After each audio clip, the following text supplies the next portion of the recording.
আজকে বাড়িতে বরমশাই নিয়ে এসছে লোটে মাছ। পচাই বলতে হয় লোটে মাছটাকে, কারণ একদমই ভালো ছিল না। আর আমার আজকে শরীরটা খুবই খারাপ লাগছে, মাথায় এক গাদা তেল 2 দিন ধরে লাগানো আছে। তাও আমাকে রান্নাঘরে এসে কাজ করতেই হচ্ছে। আজকে অনেক বেলা হয়ে গেছে উঠতে। আচ্ছা, একটা কথা বলুন তো, কেন মেয়েদের সব সময় মানে শরীরটা ভালো থাকুক খারাপ থাকুক, মেয়েরা শিক্ষিত থাকুক অশিক্ষিত থাকুক, আসতেই হয় কেন? মেয়েরা কেন? বেশিরভাগই আমাদের নর্মাল মধ্যবিত্ত একটা ফ্যামিলিতে বেশিরভাগই সব কিছু মেয়েদের করতে হয়। কি দায় ঠেকেছে আমাদের? করতেই হবে কেন? পুরুষেরা কি কোনো কাজে হেল্প করতে পারে না? আমারটা তো কোনোদিন আমাকে কোনো কাজে হেল্প করে না, বরঞ্চ জ্ঞান দেওয়ার সময় সর্বশ্রেষ্ঠ জ্ঞান দিতে পারে। এরকম কেন হয়? কেন? আমি সেটাই বুঝতে পারছি না। কি জানি, কোনো অ্যাগ্রিমেন্টে কি ঠাকুর জন্মের আগে সাইন করিয়ে দিয়ে পাঠায় নাকি জানি না। মশলাটা করে নিই। মশলা দিচ্ছি একটুখানি পেঁয়াজ, একটুখানি রসুন, শুকনো লঙ্কা দিচ্ছি। ঝালটা মোটামুটি মনে হচ্ছে একটু বেশি হয়ে গেছে। আর একটুখানি দিয়েছি গোটা জিরে। এটা নিয়ে আজকে গরম মশলা ছাড়াই লোটে মাছটাকে করবো। আর লোটে মাছটা ঝোল ঝোল করবো না, আর একেবারে শুকনোও করবো না, মোটামুটি একটু ভাজা ভাজা টাইপ করবো। কড়াইটা গরম হয়ে গেছে, কড়াইতে একটু তেল দিয়ে দিলাম। আর একটুখানি গরম হবে, মোটামুটি গরম হয়েছিল। দেখুন কি কি দিচ্ছি। দিচ্ছি একটুখানি টমেটো, আর একটুখানি দেবো পেঁয়াজ, আর এই যে পেস্ট, যে পেস্ট আপনাকে বললাম। আর এই যে দেখুন গন্ধ কীরকম বাজে গন্ধ, যার জন্য মাছিরা উঠছে। আমি প্রায় 5 থেকে 6 বার ধুয়েছি, আবার একটুখানি লবণ দিয়ে ধুয়েছি, তারপরেও কি অবস্থা, একটুখানি স্মেল আসছিল। ঠিক আছে, এবার কড়াইয়ের তেল গরম হয়ে গেছে। এবার তেলের মধ্যে দিয়ে দিলাম পেঁয়াজ। পেঁয়াজটা এবার ভালো করে আমাদেরকে নড়াতে হবে। হ্যাঁ, আর একটা কথা, পেঁয়াজে একটুখানি লবণ দিয়ে দেবেন যাতে একটু কষানোটা তাড়াতাড়ি হয়ে যায়। আমি লবণ দিতে ভুলে গেছিলাম। ঠিক আছে, এবার চলুন পেঁয়াজটাকে একটুখানি ভাজা ভাজা করে নিই। পেঁয়াজটাকে নড়তে থাকবেন। পেঁয়াজটা একটু লাল লাল লাল লাল ভাজা হয়ে গেলে তখন টেস্টটা ভালো লাগে তরকারির। এবার দেখুন আমার পেঁয়াজটা দেখুন মোটামুটি ভাজা ভাজা হয়ে গেছে, একটু লালচে লালচে ভাব চলে এসছে।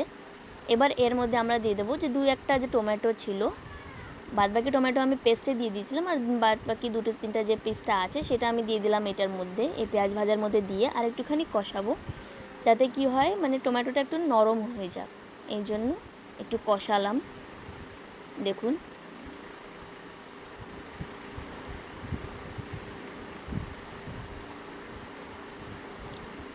এবার দেখুন 2-3 মিনিট কষানোর পরে দেখছি টমেটোটা একটুখানি হালকা হালকা নরম হয়ে গেছে।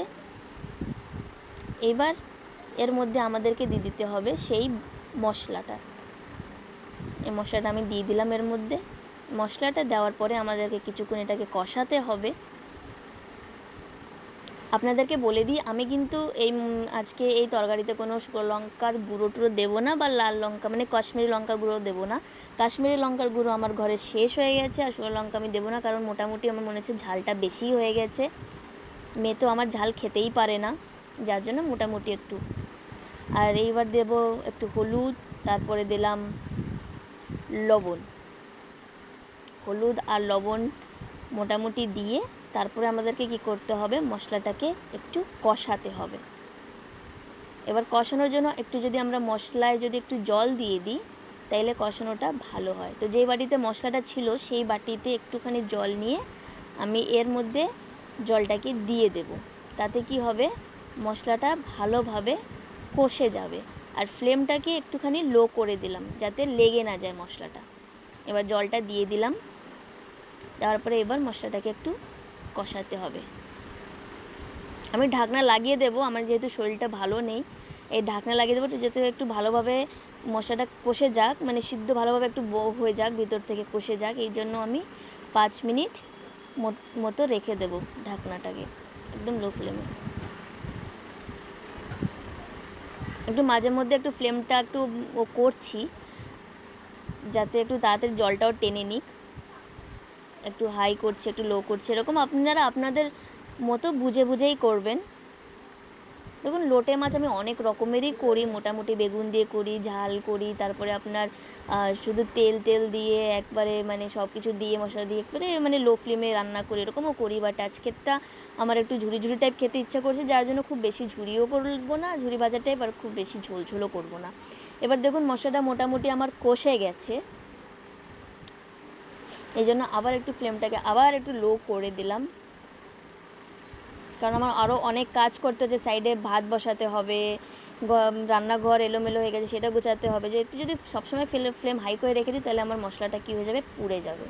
এবার লোটে মাছটা এর মধ্যে দিয়ে দিয়েছি। লোটে মাছটা দেওয়ার পরে এবার আমাদেরকে কষাতে হবে। মোটামুটি করে দিয়েছি, লোটে মাছের গায়ে মশলা লাগিয়ে দিয়েছি। এইবার ঢাকনাটাকে চেপে দেবো, ঢাকনা দিয়ে ঢেকে দিলাম, কারণ এবার লোটে মাছ থেকে কী বেরোবে, জল বেরোবে। এই জন্য যাতে জলটা বেরোক ওই জন্য আমাদেরকে কী করতে হবে, ঢাকনা দিয়ে চাপা দিয়ে দিতে হবে লোটে মাছটাকে।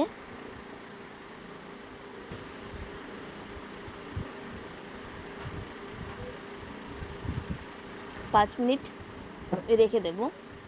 এবার দেখুন 5 মিনিট হয়ে গেছে। এবার সরিয়ে দেখি কি অবস্থা। এই দেখুন বন্ধুরা, কতটা জল বেরিয়েছে, এর থেকেও বেশি জল বেরোবে। পুরো জলটা বেরোবে, তারপরে আবার সেই জলটাকে আবার টানাতে হবে, তারপরে হবে আমাদের রান্নাটা কমপ্লিট। রান্না একটা ধৈর্যের ব্যাপার। যে পুরুষেরা বলে যে সারাদিন বসে ঘরে কি করো কি করো, ওদেরকে এরকম একটু বলতে হবে যে আপনারা একটু রান্না করে দেখুন তো, একটা দিন একটু করে দেখো, বাচ্চা সামলাও, ঘর সামলাও, হ্যাঁ, রান্না করো, খেতে দাও।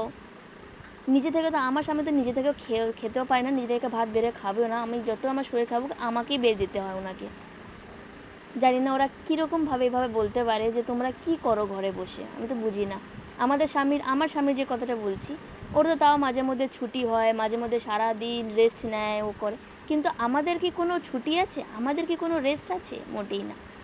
এ দেখুন পাশে ভাত বসিয়ে দিয়েছি, এবার এখানে আমাদের তরকারিটা হচ্ছে।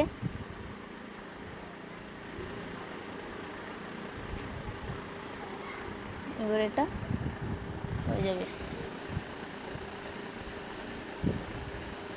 আর ঢাকনা দেবো না। ঢাকনা দিলে কি হবে, আরও বেশি জল বেরোবে। এবার আমাদেরকে এটাকে কষাতে হবে, ভালোভাবে কষে গেলে হয়ে যাবে। ভাতটা ফুটে এসেছে, দেখুন মোটামুটি কষে গেছে, আর একটুখানি কষলেই হয়ে যাবে।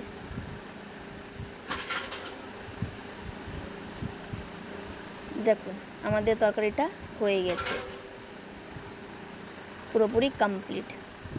সাবস্ক্রাইব করে দেবেন, পাশে থাকবেন।